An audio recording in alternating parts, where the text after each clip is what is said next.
எல்லாருக்கும் வணக்கம். நான் உங்க சுஷ்மிதா பேசுறேன். இந்த வீடியோல நம்ம எதை பத்தி பார்க்க போறோம் அப்படின்னு பார்த்தீங்கன்னா, ஒரு கூகுள் டாக்க வச்சு நம்மளுடைய ரெஸ்யூம எப்படி கிரியேட் பண்றது அப்படிங்கிறத ஃபர்ஸ்ட் பார்ப்போம். நம்ம சேனலை இன்னும் சப்ஸ்கிரைப் பண்ணாம பார்க்குறீங்க அப்படின்னா, சப்ஸ்கிரைப் பண்ணிட்டு பாருங்க. அப்பதான் நான் போடுற ஒவ்வொரு வீடியோக்கும் நோட்டிஃபிகேஷன் வரும். நீங்க உங்களுடைய சர்ச் இன்ஜின்ல கூகுள் டாக்ஸ் அப்படின்னு போட்டீங்கன்னா, இந்த ஒரு பர்ட்டிகுலர் டேஷ்போர்ட் ஓப்பன் ஆகும். ஓப்பன் ஆகணும்னு உங்களுடைய மெயில் ஐடி குடுத்து லாகின் பண்ணிக்கோங்க. நான் என்னோட மெயில் ஐடி குடுத்து லாகின் பண்ணியிருக்கேன். லாகின் பண்ணோனே பார்த்தீங்கன்னா, இந்த மாரி ஒரு லைக் டெம்ப்ளேட்ஸ் ஆல்ரெடி அவைலபிள் டிசைன்ஸ தான் டெம்ப்ளேட்ஸ் அப்படின்னு சொல்லுவாங்க. ஸோ ஆல்ரெடி இருக்கிற டிசைன்ஸ் எல்லாம் அது எடுத்து காமிக்கும். அதுல இருக்கிறது தான் இந்த டெம்ப்ளேட் கேலரி அப்படிங்கிறத கிளிக் பண்ணீங்கன்னா, இந்த மாரி இருக்கிற டெம்ப்ளேட் எல்லாம் காமிக்கும். இது வந்து நம்மளுக்கு கூகுள் டாக்ஸ் ப்ரொவைட் பண்ற ஒரு விஷயம். அதாவது டாக் அப்படிங்கிறது டாக்குமெண்ட் ஃபைல தான் டாக் அப்படின்னு சொல்லுவாங்க. இதுல உங்களுக்கு எது ப்ரொஃபஷனலா, எது உங்களுக்கு பிடிச்சிருக்கோ, எது நீங்க கம்ஃபர்டபுளா இருக்கீங்களோ, அத நீங்க சூஸ் பண்ணிக்கோங்க. இப்போ நான் இந்த செகண்ட் ரெஸ்யூமேவ சூஸ் பண்ணிக்கிறேன். ப்ரொஃபஷனலா இருக்கிறத சூஸ் பண்ணிக்கோங்க. அட் த சேம் டைம் கலர்லெஸ்ஸா சூஸ் பண்ணிக்கோங்க. இங்க பார்த்தீங்க அப்டின்னா, உங்களுடைய நேம போட்டுக்கோங்க. யோர் நேம் அப்டின்னு இருக்கு இல்லையா? ஸோ இங்க வந்து உங்களுடைய நேம குடுத்துக்கோங்க. நான் ஃபார் எக்ஸாம்பிள்க்கு சும்மா ஒரு இதுக்காக எஸ்எஸ்எஸ் அப்டிங்கிறத போட்டிருக்கேன். இங்க பார்த்தீங்கன்னா, ஜாபோடைய டிஸ்கிரிப்ஷன் அதாவது இங்க வந்து நீங்க எந்த போஸ்ட்டுக்கு அப்ளை பண்றீங்க அப்டிங்கிறத நீங்க இதுக்கு கீழ குடுத்துக்கலாம். இது குடுக்கணும் அப்டிங்கிறது நெசசரி கிடையாது. இல்லன்னா ப்ரொஃபைல் சம்மரி அப்டிங்கிறத சப்ஸ்டிட்யூட்டா வச்சுக்கோங்க. அடுத்தது பார்த்தீங்க, இந்த சைட்ல பார்த்தீங்க அப்டின்னா, உங்களுடைய அட்ரஸ் கரண்ட்டா இருக்கக்கூடிய அட்ரஸு, ஃபோன் நம்பர் கரண்ட்டா யூஸ் பண்ற மொபைல் நம்பர் குடுங்க.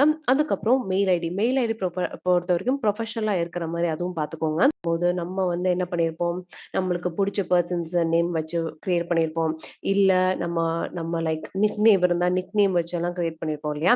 அதெல்லாம் இல்லாம ப்ரொஃபஷனலா ஒரு மெயில் ஐடி வச்சுட்டு, அத நீங்க குடுத்து லைக் யூஸ் பண்ணி பாருங்க. அண்ட் இது வந்து மெயில் ஐடி பொறுத்தவரைக்கும். அடுத்தது பார்த்தீங்கன்னா, இதுல இன்னும் என்ன ஆட் பண்ணலான்னு பார்த்தீங்கன்னா, LinkedIn ப்ரொஃபைல் இருந்தா, சப்போஸ் நீங்க LinkedIn யூஸ் பண்றீங்க ரெகுலரா, நீங்க வந்து அப்டேட் பண்ணிக்கிட்டே இருக்கீங்க அப்டின்னா, தாராளமா LinkedIn குடுங்க. அப்படி இல்லன்னா, சும்மா ஒரு அக்கவுண்ட் ஓப்பன் பண்ணிட்டு அப்போதைக்கு குடுக்காதீங்க. அது நோ யூஸ். அதுக்கப்புறம் பார்த்தீங்கன்னா, எக்ஸ்பீரியன்ஸ். இங்க ரெஸ்யூம் பொறுத்தவரைக்கும் reverse the chronological order. As I said before reverse the chronological ஆர்டர்னா கரண்ட்டா இருக்கிற விஷயத்த மேல வச்சுப்பீங்க. மிச்சதெல்லாம் கீழ கீழ அப்படிங்கிறது தான் ரிவர்ஸ் த குரோனாலஜிக்கல் ஆர்டர் அப்படின்னு சொல்லியிருக்கேன் இல்லையா? ஸோ ஃபர்ஸ்ட் பார்த்தீங்கன்னா எக்ஸ்பீரியன்ஸ். உங்களுக்கு எக்ஸ்பீரியன்ஸ் இல்ல, நீங்க ஃப்ரெஷர்னா இந்த காலம நீங்க அவாய்ட் பண்ணிக்கலாம். ஃபார் எக்ஸாம்பிள் இங்க வந்து கம்பெனியோட நேமு, லொகேஷன் அப்படின்னு குடுத்துருக்காங்க இல்லையா? ஃபார் கன்வீனியன்ட்க்கு உங்க என்ன கம்பெனில நீங்க வொர்க் பண்ணிட்டு இருக்கீங்க கரண்ட்டா அப்படிங்கிறத நீங்க அந்த கம்பெனியோடைய நேம் குடுத்துக்கோங்க. குடுத்துட்டு ட்ரிச்சி அப்படிங்கிறத லொகேஷன சூஸ் பண்ணிக்கோங்க. நீங்க எந்த லொகேஷன்ல அந்த கம்பெனி இருக்கோ, அத நீங்க போட்டுக்கலாம். அடுத்தது பார்த்தீங்க அப்படின்னா, எந்த இயர்லேருந்து 2020லேருந்து பிரசன்ட்னா இப்போ வரைக்கும் நான் அந்த லைக் அந்த ஜாப்ல தான் இருக்கேன் அப்படிங்கிறத நீங்க சொல்றீங்க. அந்த ஜாபுக்கான டிஸ்கிரிப்ஷன 1 லைன்ல நீங்க குடுத்துக்கிறீங்க. அடுத்தது அது கீழ பார்த்தீங்க அப்படின்னா லைக் இதுக்கு முன்னாடி ஏதாவது கம்பெனில வொர்க் பண்ணியிருந்தா, நீங்க அந்த ஜாபுக்கான டீட்டெயில்ஸும் கீழ குடுத்துக்கலாம். அப்படி இல்லன்னா, இந்த காலம்ஸ் எல்லாம் அவாய்ட் பண்ணிக்கலாம். அந்த பிரான்ச் எங்க இருக்கோ, அந்த டீட்டெயில்ஸ் கூட நீங்க ப்ரொவைட் பண்ணிக்கலாம்.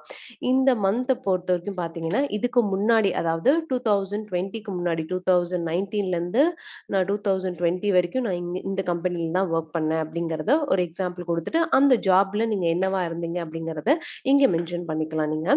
அடுத்தது பார்த்தீங்க அப்படின்னா, அப்படியே கீழ போனீங்கன்னா, எஜுகேஷன் வருது இல்லையா? இங்கேயும் reverse chronological order. For example நான் இப்போ கரண்ட்டா இருக்கிற டிகிரிய சும்மா மென்ஷன் பண்றேன் உங்களுக்காக. எம்பிஏ. இப்போ நான் வந்து அவாய்ட் ஆக்ரோனிம்ஸ்ன்னு சொல்லியிருப்பேன். ப பழைய வீடியோல பார்த்திருப்பீங்க. ஸோ ஆக்ரோனிம்ஸ் அப்படிங்கிறது ஷார்ட் ஃபார்ம்ஸ் தான் ஆக்ரோனிம்ஸ்ன்னு சொல்லுவாங்க. எம்பிஏ ஓட ஃபுல் ஃபார்ம் என்ன? மாஸ்டர் ஆஃப் பிசினஸ் அட்மினிஸ்ட்ரேஷன் இல்லையா? So master of business administration அப்படிங்கிறத ஃபுல்லா போட்டுட்டு, பிராக்கெட்ல நீங்க என்ன பண்றீங்கன்னா, எம்பிஏ அப்படிங்கிறத நீங்க குடுத்துக்கோங்க. உங்களோட ரெஃபரன்ஸுக்காக நான் இங்க போடுறேன்.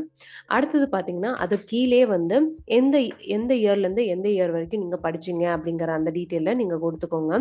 சப்போஸ் 2000 லைக் 15 டூ 2018 அந்த டீட்டெயில் உங்களுக்கு என்ன நீங்க எந்த இயர்ல படிச்சீங்களோ, அந்த டீட்டெயில நீங்க தாராளமா இங்க குடுத்துக்கோங்க. தென் பார்த்தீங்க அந்த லைக் எந்த காலேஜ்ல படிச்சிருப்பீங்க அப்படிங்கிறத இங்க குடுத்துக்கோங்க. For example Saint Joseph college அப்படிங்கிறத கீழ குடுத்துக்கோங்க. இப்போ இருக்கிற கரண்ட்டா படிச்சுட்டு இருக்கிற டிகிரி, இல்ல கரண்ட்டா முடிச்ச டிகிரிய நீங்க மேல குடுத்துக்கிறீங்க. அதுக்கப்புறம் வந்து இதுக்கு முன்னாடி நான் வந்து பிபிஏ பண்ணியிருப்பேன், இல்ல பிசிஏ என்ன டிகிரி நீங்க இதுக்கு முன்னாடி பண்ணியிருக்கீங்க அப்படிங்கிறத நீங்க கீழ போட்டுக்கோங்க. அது கீழ 12த் அதுக்கு கீழ 10த் அப்படிங்கிறத ரிவர்ஸ் குரோனாலஜிக்கல் ஆர்டர்ன்னு சொல்றாங்க. அடுத்தது பார்த்தீங்கன்னா, உங்களுடைய யுஜி ப்ராஜெக்ட்ஸ நீங்க மென்ஷன் பண்ணலாம். ப்ராஜெக்ட்டோட டைட்டிலு, அதுக்கப்புறம் அப்ஸ்ட்ராக்ட் இருக்கும் இல்லையா? அத வந்து சுருக்கி 1 லைன் இல்லன்னா 2 லைன்ஸ் மினிமமா எழுதிக்கோங்க. அடுத்தது இங்க வந்து உங்களுடைய ஸ்கில்ஸ். நீங்க எதுல like what are you good at அப்படிங்கிறத நீங்க ஸ்கில்ஸ்ல போட்டுக்கலாம். அவார்ட்ஸ் வந்து மோஸ்ட்லி இருக்காது. சப்போஸ் இருந்தா தாராளமா நீங்க ஆட் பண்ணிக்கலாம். அப்படி இல்லன்னா இந்த காலம் பதிலா அதர்ஸ் அப்படிங்கிறதையும் நீங்க போட்டுக்கலாம். இல்லன்னா பேப்பர் பப்ளிகேஷன், புக் பப்ளிகேஷன் நீங்க கரெக்ட்டா லேபிள் பண்ணிக்கோங்க. Paper book publication. அந்த மாரி உங்களுக்கு நீங்க என்ன ப்ரிஃபரபிளோ அத நீங்க சூஸ் பண்ணிக்கலாம். ஜாப்க்கு ஏத்த ஸ்கில்ஸ் இருக்கா அப்படிங்கிறதையும் பார்த்துக்கோங்க. நீங்க ஃப்ரெஷர்னா தாராளமா நீங்க வந்து லைக் உங்களுடைய ரெஸ்யூமேவ ஃபில் பண்றதுக்காக நீங்க போட்டுக்கலாம். அப்படி கொஞ்சம் எக்ஸ்பீரியன்ஸ் இருந்தா அந்த ஜாப்க்கு ஏத்த ரெலவன்ட் ஸ்கில்ஸா அப்படிங்கிறத பார்த்துட்டு அதுக்கப்புறம் உங்களுடைய ரெஸ்யூமே அதுக்கு தகுந்த மாரி டிசைன் பண்ணிக்கோங்க. லாங்குவேஜஸ் உங்களுக்கு எந்தெந்த லாங்குவேஜஸ் தெரியுமோ அதெல்லாம் மென்ஷன் பண்ணிட்டு, இப்படிதான் ஒரு பேஜோடைய ரெஸ்யூமே நீங்க டிசைன் பண்ணுவீங்க. சப்போஸ் இங்க வந்து எனக்கு இந்த ஃபாண்ட் எல்லாம் பிடிக்கல நான் மாத்தணும் அப்படின்னா, கண்ட்ரோல்+A குடுத்தீங்கன்னா செலக்ட் ஆல் அதாவது செலக்ட் ஆல் ஆப்ஷன் கண்ட்ரோல்+A அத நீங்க குடுத்தீங்கன்னா ஃபுல்லா செலக்ட் ஆயிடும். அதுக்கப்புறம் இங்க இந்த ஆப்ஷன கிளிக் பண்ணீங்கன்னா, ஃபாண்ட் எல்லாம் எடுத்து காமிக்கும். மோஸ்ட்டா டைம்ஸ் நியூ ரோமன் வச்சுக்கோங்க. அப்படி இல்லன்னா உங்களுக்கு எது ப்ரிஃபரபிளோ அத நீங்க சூஸ் பண்ணிட்டு போல்டுனா போல்டு. இதுக்கு தகுந்த மாரி இங்க குடுத்துருப்பாங்க. அது நீங்க கரெக்ட்டா சூஸ் பண்ணிட்டு, கிளிக் பண்ணீங்கன்னா, அதுவே சேஞ்ச் ஆயிக்கும். அதுக்கப்புறம் எனக்கு கலர் சேஞ்ச் ஆகணும். கலர் ரொம்ப கலர்ஸ் இருக்கிறதா நீங்க சூஸ் பண்ணிட்டீங்கன்னா, கலர்ஸ் கூட நீங்க வந்து இங்கேயே வந்து நீங்க வந்து like you can change your colour. இங்க போனீங்க அப்டின்னா, உங்களுக்கு எந்த கலர் ஓகேவோ அத நீங்க குடுத்துக்கலாம். எனக்கு ப்ளூ கலர்ல இருக்கணும். மோஸ்ட்லி டார்க் ப்ளூ இல்லன்னா பிளாக்கா யூஸ் பண்ணுங்க. அந்த லைக் ப்ரொஃபஷனல் லுக் இருக்கும் அதுக்கெல்லாம். டைட்டில் ஒரு கலர் குடுக்கலாம். இல்லன்னா லைக் போல்டா இன்னும் கொஞ்சம் வச்சுக்கோங்க. போல்டு இங்க இங்க பார்த்தீங்கன்னா, ஃபாண்ட் இன்கிரீஸ் கூட பண்ணிக்கலாம். ஸோ, அதுக்கு ஏத்த மாரி உங்களுக்கு புடிச்ச மாரி நீங்க டிசைன் பண்ணுங்க. அட் த சேம் டைம் ப்ரொஃபஷனலா இருக்கிற மாரி நீங்க வச்சுக்கோங்க. இப்போ இந்த நீங்க ஃபுல்லா பண்ணி முடிச்சுட்டீங்க, கம்ப்ளீட் பண்ணிட்டீங்க அப்டின்னா, எப்படி டவுன்லோட் பண்ணலான்னு பார்த்தீங்கன்னா, இங்க ஃபைல்னு இருக்கு இல்லையா? ஸோ, இங்க போனீங்க டவுன்லோட் ஆப்ஷன் இங்க இருக்கும். அதுல நீங்க வேர்ட் ஃபைலா, இல்ல பிடிஎஃபா எது உங்களுக்கு ப்ரிஃபரபிளோ நீங்க அத சூஸ் பண்ணிக்கோங்க. வேர்ட் பொறுத்தவரைக்கும் எடிட் பண்ணலாம். பிடிஎஃப் பொறுத்தவரைக்கும் எடிட் பண்ண முடியாது. சப்போஸ் பிடிஎஃப் எடிட் பண்ணணும் அப்படின்னு நினைச்சீங்கன்னா, ஓசிஆர் ஃபார்மேட்ல நீங்க போட்டு மறுபடியும் எடுத்து, அது ஒரு லைக் ஒரு ப்ராசஸா மாறிடும். ஸோ, அதனால மோஸ்ட்லி வேர்ட் ஃபைல் ஆப்ஷன் இருந்தா, நீங்க வேர்ட் ஃபைல்ல டவுன்லோட் பண்ணிக்கோங்க. நான் இப்போ வேர்ட் ஃபைல்ல டவுன்லோட் பண்ணி காமிக்கிறேன். ஸோ, டவுன்லோட் எனக்கு இங்கே ஆகுது. ஸோ, டவுன்லோட் ஆயிடுச்சு என்னுடைய ரெஸ்யூமே. ஸோ, இப்படிதான் இந்த டாக் ஃபைல் யூஸ் பண்ணி நீங்க ஒரு ரெஸ்யூமேவ டவுன்லோட் பண்ணுவீங்க. இது வந்து ஆன்லைன்ல நீங்க பண்றது.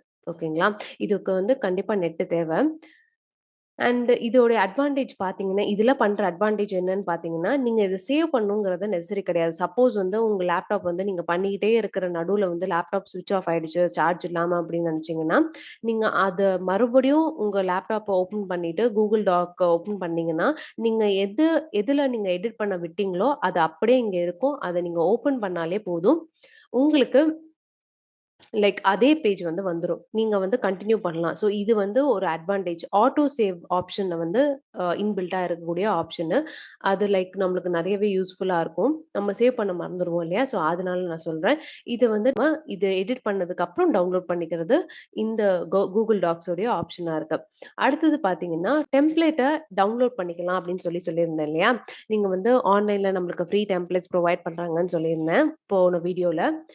இப்போ நீங்க அந்த டெம்ப்ளேட்ட போய் டவுன்லோட் பண்ணணும். எப்படி அப்படின்னு பார்த்தீங்கன்னா, மைக்ரோசாஃப்ட் வந்து நம்மளுக்கு ஃப்ரீயா டெம்ப்ளேட் ப்ரொவைட் பண்ணுதுன்னு சொல்லியிருந்தேன்.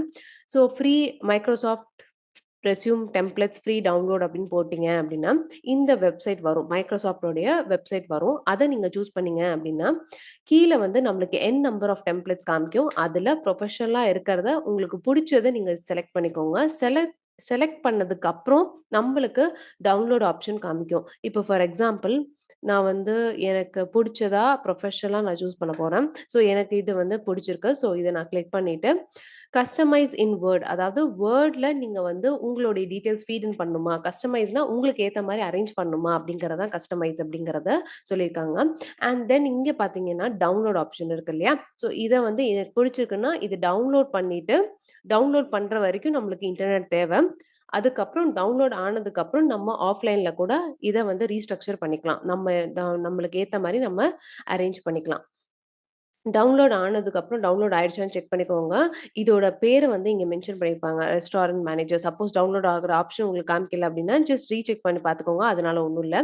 அதுக்கப்புறம் உங்களுடைய ஃபைல் லொகேஷன்ல அது போய் ஸ்டோர் ஆயிருக்கும். இங்க இந்த ஃபைல் மாரி தெரியுது இல்லையா? ஸோ அத வந்து அதாவது அந்த ஃபைல் லொகேஷன் எங்க இருக்கு? எடுத்து காமி அப்டிங்கிறது தான் அந்த ஷோ இன் ஃபோல்டர் அப்டிங்கிற ஆப்ஷனு. அண்ட் இத கிளிக் பண்ணிட்டு நீங்க வந்து ஆஃப்லைன்ல கூட நீங்க உங்களுடைய ரெஸ்யூம் வந்து டிசைன் பண்ணிக்கலாம்.